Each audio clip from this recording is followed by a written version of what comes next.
ಇತ್ತೀಚೆಗೆ 2 ದಿನಗಳಿಂದ ಏನು ಶಾಲೆಗಳಲ್ಲಿ ಗ್ರಾಮ ಪಂಚಾಯತಿ ಗ್ರಾಮವಾಣಿನಲ್ಲಿ ಒಂದಷ್ಟು ಗೊಂದಲಗಳನ್ನು ಸೃಷ್ಟಿ ಮಾಡ್ತಕ್ಕಂಥ ವಾಟ್ಸಪ್ಗಳಲ್ಲಿ ಕೆಲವು ಮೆಸೇಜ್ಗಳು ಹರಿದಾಡ್ತಾ ಇದ್ದಾರೆ.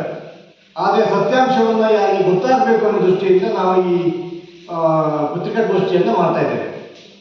ಯಾಕಂದರೆ ನಾವು ಪಂಚಾಯತ್ ಸದಸ್ಯರಾಗಿ ನಮ್ಮನ್ನು ಆಯ್ಕೆ ಆದ ನಂತರ ಗ್ರಾಮ ಪಂಚಾಯತಿನಲ್ಲಿ DCP ಚೆಕ್ ಮಾಡಿದಾಗ ಆ DCPನಲ್ಲಿ ಕಾಮಗಾರಿ ನಡೆಯದೆ ಬಿಲ್ ಆಗಿರುವಂಥದ್ದು ನಮ್ಮ ಗಮನಕ್ಕೆ ಬಂದಾಗ ನಾವು ಅದನ್ನು ಪ್ರಶ್ನೆ ಮಾಡಿ ಇದು ಕೇಳಿದಾಗ ಇದು ನಮಗೆ ಉತ್ತರ ಸಿಗಲಿಲ್ಲ. ಕಾಮಗಾರಿ ಆಗಿದ್ದಾಗ ಸರ್ಕಾರದ ಹಣ ಲೂಟಿಯಾಗಿದ್ದರಿಂದ ನಾವು ಅದಕ್ಕೆ ಪ್ರಾಧಿಕಾರಕ್ಕೆ ನಾವು ದೂರನ್ನು ಕೊಟ್ಟಿದ್ದೀವಿ. ಇದು ನಾವು ಲೋಪದಲ್ಲಿದೆ, ಇದ್ರ ಬಗ್ಗೆ ತನಿಖೆಯಾಗಿ ಮಾಡಬೇಕು ಅಂತೇಳಿ. ಆ ತನಿಖೆ ಮಾಡಿದಾಗ ಆ ತನಿಖೆಯ ಮುಂದಿನ ಭಾಗವಾಗಿ 3 ತಾಲೂಕುಗಳ EO ಅವರನ್ನು ತನಿಖಾಧಿಕಾರಿಯಾಗಿ ನೇಮಿಸಿದ್ದಾರೆ. ಅಧ್ಯಕ್ಷರ ನೇತೃತ್ವದಲ್ಲಿಯೇ ಮತ್ತು ಗ್ರಾಮ ಪಂಚಾಯತಿಯ ಸದಸ್ಯರ ನೇತೃತ್ವದಲ್ಲಿಯೇ ಆ ತನಿಖೆಯಾಗಿದೆ, ಯಾವುದೇ ಲೋಪದೋಷಗಳಿಲ್ಲದೆ.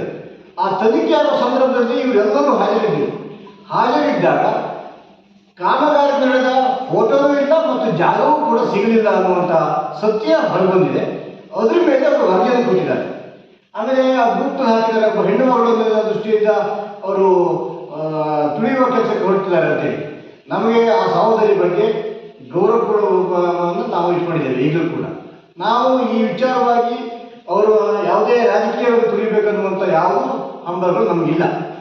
ನಾವು ಹೇಳುವಂಥ ಸತ್ಯ ಏನಂದರೆ, ಯಾವುದು ಕಾಮಗಾರಿ ಆಗದೆ ಸರ್ಕಾರದ ಹಣ ಲೂಟಿಯಾಗಿತ್ತು, ಅದಕ್ಕೆ ನಾವು ಸರ್ಕಾರದ ಮುಂದೆ ನಾವು ನಮ್ಮ ಅಭಿಪ್ರಾಯಗಳನ್ನು ಮಂಡಿಸಿದ್ದೀವಿ. ಅದರಂತೆ ನ್ಯಾಯಾಲಯದಲ್ಲಿ ಮೈಸೂರು ಪ್ರಾಧಿಕಾರಕ್ಕೆ ಹೇಳಿದಾಗ ಪ್ರಾಧಿಕಾರಕ್ಕೆ ಇವರು ಹೋದರೆ ಇವರು ಯಾವುದೇ ಉತ್ತರವನ್ನು ಕೊಡದೆ, ಲಿಖಿತವಾಗಿ ಕೂಡ ಸಮಜಾಶಯನ್ನು ಕೊಡದೆ ಮೈಸೂರು ಪ್ರಾಧಿಕಾರದಿಂದ ಬೆಂಗಳೂರು ಸರ್ಕಾರಕ್ಕೆ ವರದಿಯನ್ನು ಕೊಟ್ಟಿದ್ದಾರೆ. ಈ ಶಾಂಘೈ ಗ್ರಾಮ ಪಂಚಾಯತಿಯಲ್ಲಿ ಸರ್ಕಾರದ ಹಣ ಲೂಟಿಯಾಗಿದೆ, ಕಾಮಗಾರಿ ನಡೆದಿಲ್ಲ ಅನ್ನುವಂಥದ್ದು. ಅದು ಯಾರೇ ಕೇಳಿದರೂ ಕೂಡ ಅದೆಲ್ಲ ದಾಖಲೆಗಳನ್ನು ಜೆರಾಕ್ಸ್ ಮಾಡಿ ನಾವು ಕೊಡಬೇಕು, ನಾವು ಕೊಡ್ತೇವೆ ಅದರಲ್ಲಿ. ಅದರಿಂದ ಶೆಟ್ಟರು ಕೂಡ ಅದನ್ನು ಹೇಳಿದ್ದಾರೆ, ಕೊಡ್ತೇವೆ ಅಂತೇಳಿ ಅದನ್ನು ಕೊಡ್ತಾರೆ. ಅದರಿಂದ ಸತ್ಯಾಂಶ ಏನು ಅಂದರೆ, ನಮ್ಮ ಜನರ ಅರ್ಥದ ದೃಷ್ಟಿಯಿಂದ ಶಾಂಘೈ ಗ್ರಾಮ ಪಂಚಾಯತಿಯಲ್ಲಿ ಸುಮಾರು 4.5 ಲಕ್ಷ ರೂಪಾಯಿ ಹಣ ಪೈಪ್ಲೈನ್ ಕಾಮಗಾರಿ ಇರ್ಬೋದು, ಸ್ವಚ್ಛತಾ ಬೋರ್ಡ್ ಇರ್ಬೋದು ಮತ್ತು ಈ ಸಂಬಂಧಪಟ್ಟಿರ್ತಕ್ಕಂಥ 15 ಹಣಕಾಸು ವರ್ಗ 1 ಇರ್ಬೋದು, ಇವೆಲ್ಲವೂ ಕೂಡ ಹಣ ಲೂಟಿಯಾದ ಕಾರಣ ನಾವು ಸರ್ಕಾರಕ್ಕೆ ನ್ಯಾಯ ಬೇಕಂತ ಕೇಳಿದ್ರಿಂದ ಸರ್ಕಾರ ಅದನ್ನು ತನಿಖೆ ಮಾಡಿಸಿದೆ. ತನಿಖೆ ಮಾಡಿ ಪ್ರಾಧಿಕಾರ, ಅದಕ್ಕೊಂದು ಕೋರ್ಟ್ ಇದೆ, ಆ ಪ್ರಾಧಿಕಾರ ಅದನ್ನು ವರದಿ ಕೊಟ್ಟಿದೆ, ಇದು ಅನ್ಯಾಯ ಆಗಿದೆ ಅಂತೇಳಿ. ಅದ್ರ ಬಗ್ಗೆ ಕ್ರಮ ಆಗಿದೆ.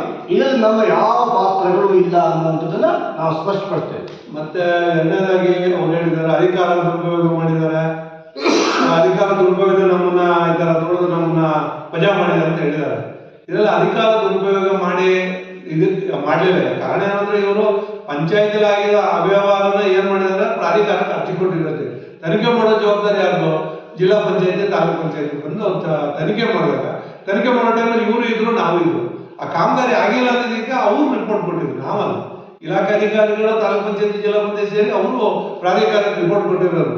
ಇವರೇನು ಹೇಳ್ತಾರೆ, ಇವರು ಅಧಿಕಾರದ ದುರ್ಬಳಕೆ ಮಾಡಿಕೊಂಡು ಅಧಿಕಾರದಿಂದ ನಮ್ಮನ್ನು ವಜಾ ಮಾಡಿದ್ದಾರೆ. ಇವರಿಗೆ ಮಾಡಿ ಅನುಭವ ಇದೆ. ಹಿಂದೆ ಬಹುಶಃ ಈಗ ಏನು ಹೇಳಿಕೆ ಕೊಡ್ತಿದಾರಲ್ಲ ಮಾಜಿ ಉಪಾಧ್ಯಕ್ಷರು, ಅವರಿಗೆಲ್ಲ ಹಿಂದೆ ಇನ್ನೊಬ್ಬರು ಈ ತರ ಮಾಡಿ ತುಳಿದು ಅಭ್ಯಾಸ ಅನುಭವ ಇರೋದ್ರಿಂದ ಅವ್ರು ಈ ತರ ಹೇಳಿಕೆ ಕೊಡ್ತಾರೆ ಅಂತ ನನ್ನ ಅನಿಸಿಕೆ ಇದೆ. ಯಾಕಂದ್ರೆ ಯಾವತ್ತೂ ನಾವು ಮಾತಾಡೋದು ತಿಳ್ಕೊಂಡಿಲ್ಲ.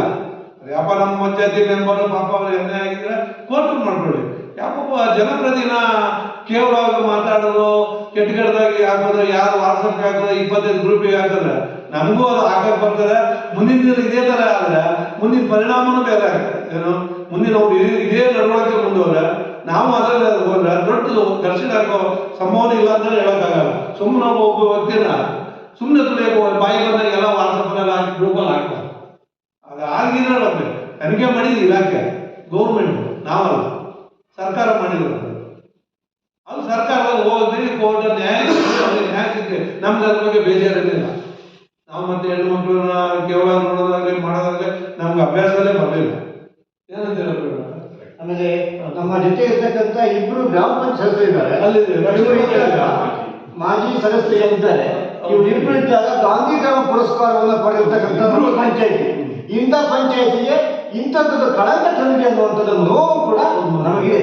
ಅದ್ರ ಬಗ್ಗೆ ಹೇಳಿ ಮಾತಾಡೋದು.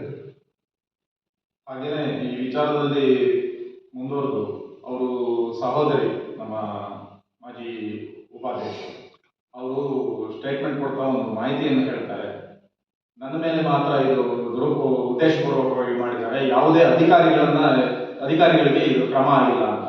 ಬಹುಶಃ ಅವರಿಗೆ ಮಾಹಿತಿ ಕೊರತೆ ಇದೆ ಅಂತ ನಾನು ಅನ್ಕೊಂತೀನಿ. ಯಾಕೆಂದ್ರೆ ಇವರು ಅಧ್ಯಕ್ಷರಾಗಿದ್ದಂಥ ಸಂದರ್ಭದಲ್ಲಿ ಅವತ್ತಿನ PDO ಆಗಿದ್ದ PDO ಅವರಿಗೆ ಇವತ್ತು ಹೊರಗಡೆ ಚಿಕ್ಕಮಗಳೂರಲ್ಲಿ ಎಲ್ಲೋ ಅದೇ ಡ್ಯೂಟಿಲಿದ್ದಾರೆ.